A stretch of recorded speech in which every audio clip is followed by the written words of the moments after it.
Go back to what I said last night. It's a drawing on a napkin at 30%. You know, we Jack, need to bring in the whole thing. Can you clarify one more time again, please? Might be the slow one in the room. That's okay. Again, we're issuing an intent for the 5 million. Okay. Of that 5 million, according to last night's conversation, one of the items on our internal list of projects we've discussed that we'd like to spend the money on, Little School Road is on that list. But that doesn't necessarily mean any of the 5 million that gets issued in these bonds are then earmarked and dedicated 1.2, what's on this list, to that project, because the language in it allows us flexibility. True or false? Okay, so again, It's somewhat true.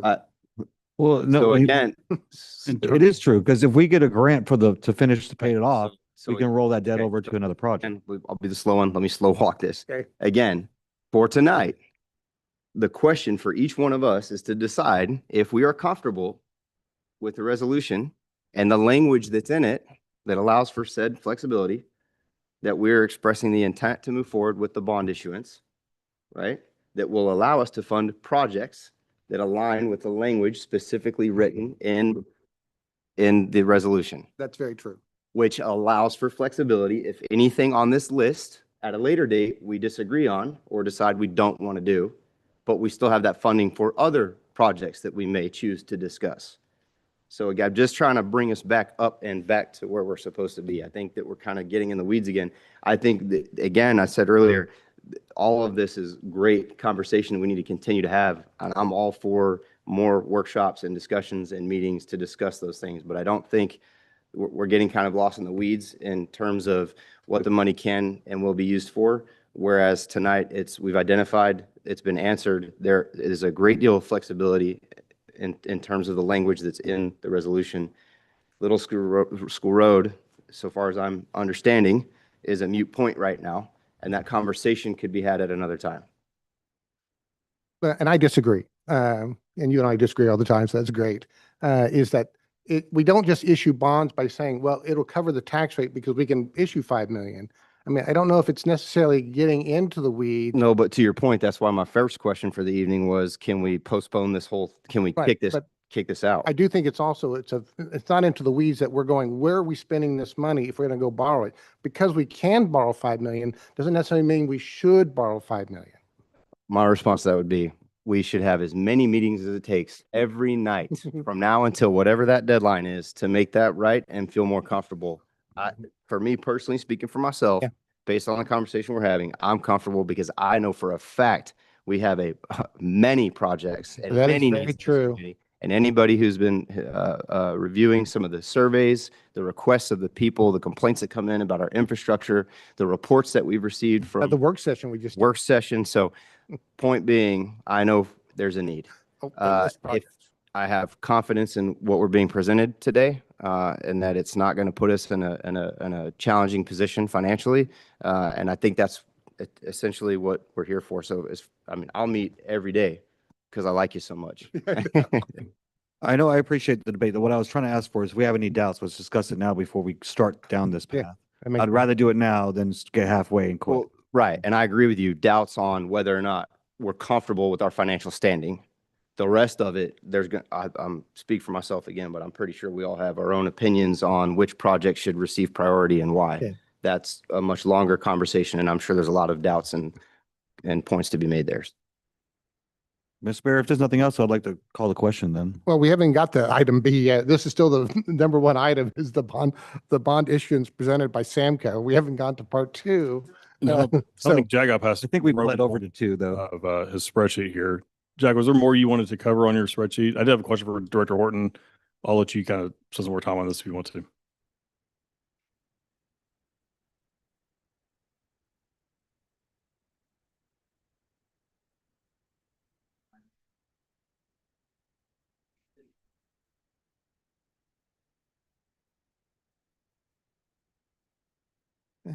All right, thank you. Yeah. And then Dr. Horton, on Exhibit A, there's regarding to the notice of intent, there's a line that discusses the current principal of all current outstanding debt obligations to the city of 35,860,000.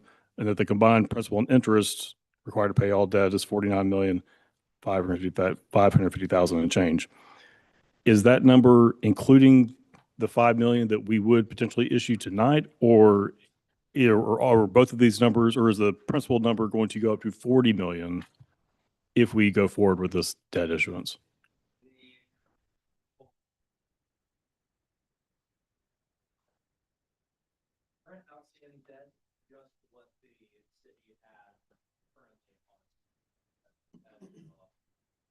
All right, so moving forward, if we go forward tonight, we approve the 5 million in August timeframe, that number would then change to 40 million outstanding debt?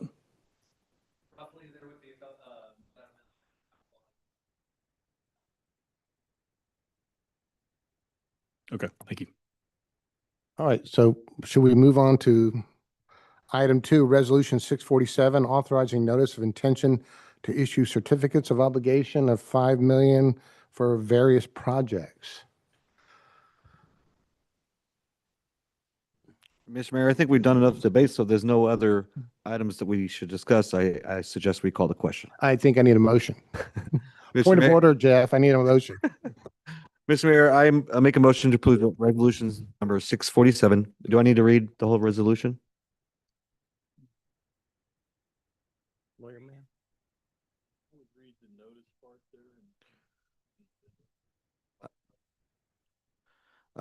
Which is resolution authorizing publication and posting of the notice of intention to issue certificates of obligation in the maximum amount of 5 million to finance the acquisition of vehicles and equipment and the acquisition, construction, renovation, and equipping of various public improvement projects.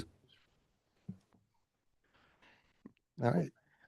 Do we have a second? I'll second. All right, you second, all right. Any further discussion? All right, then, would you please enter your votes?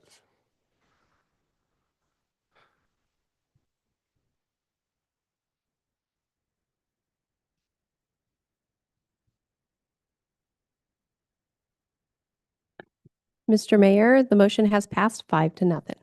All right, thank you for that robust and interesting discussion. That was fun. Let's just, thank you.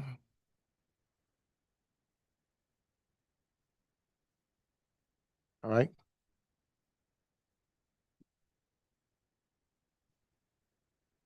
Thanks, Jack. All right, next item up is selection of mayor pro tem. As you know, mayor pro tem is the position that's usually going to the most senior member of the council. And I would say that I would like to entertain a motion that we reappoint Kenneth as our mayor pro tem. He's well-versed in city politics. He's well-loved throughout the city. He knows what he's talking about. And he's done an outstanding job in the years that he's been here. So if somebody'd like to make a motion to. Mr. Mayor, I so move. All right, do I have a second? A second. All those in favor?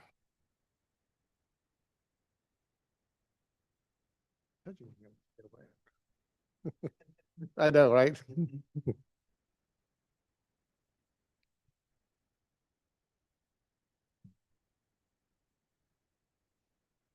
Yeah, you can.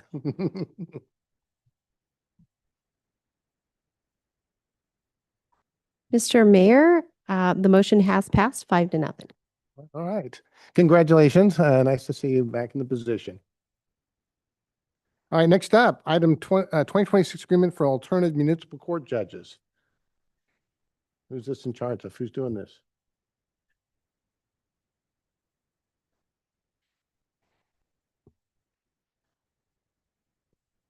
Yeah, go ahead. Mr. Mayor, we are going to postpone this item till next month. All right. No, you postpone. Table would, you'd have to postpone. I actually looked it up the other day. Do we need action to postpone it? I guess the question, or? Yeah, we could, do we need action? No, we'll just postpone it until the next meeting. All right, next up, we're going to call up our fire chief again, resolution 648 for assistance to firefighter grant. And then while you're up there, we'll also hit a resolution 649 you can discuss so we don't pull you up twice.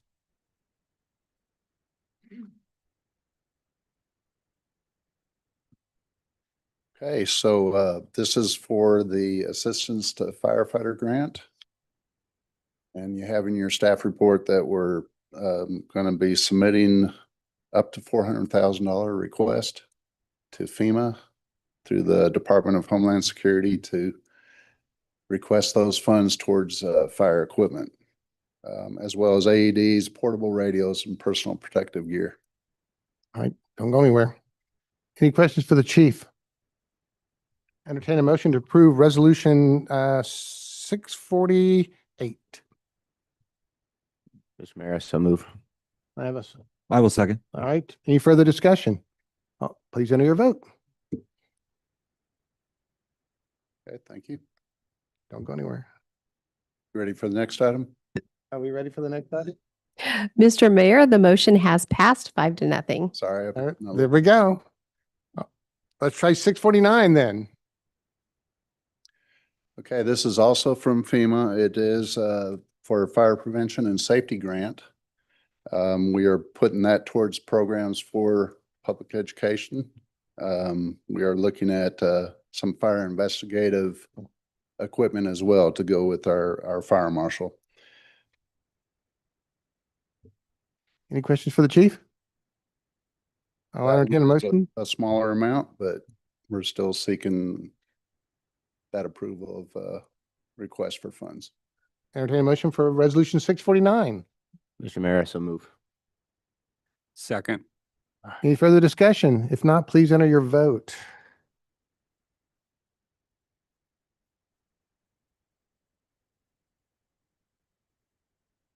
Mr. Mayor, the motion has passed 5-0. All right, the next item up, thank you very much, and thank you for all your hard work. The Laws Outdoor Warning System, I think that's been postponed as well. We don't have the contract. That's correct. So, Do we need to postpone or can we cancel it so we don't have to bring it back next month? We do have some more investigative we need to do on the contract. we didn't say when we'd bring it back. We're just postponing it. Bring it back whenever you need to. Yeah, my understanding under the rules is if we table it, it requires you to bring it back to the very next meeting of the council. If you take other action just to postpone it or just take no action at all, then it just stays off until it's brought back onto the good. agenda. All right, so last but not least, I need a motion to enter to executive session for chapter 551.071 and section 551.074. Mr. Mayor, I make a motion that we move into executive session. Do I have a second? I'll second it. All right, all those in favor, raise your hand. Motion passed unanimously. Let's go into executive session.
Here.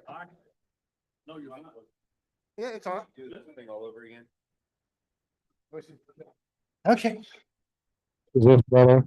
It goes on and off. Okay, since there was no action needed out of executive session, we're going back into regular session, and I'm declaring this meeting adjourned.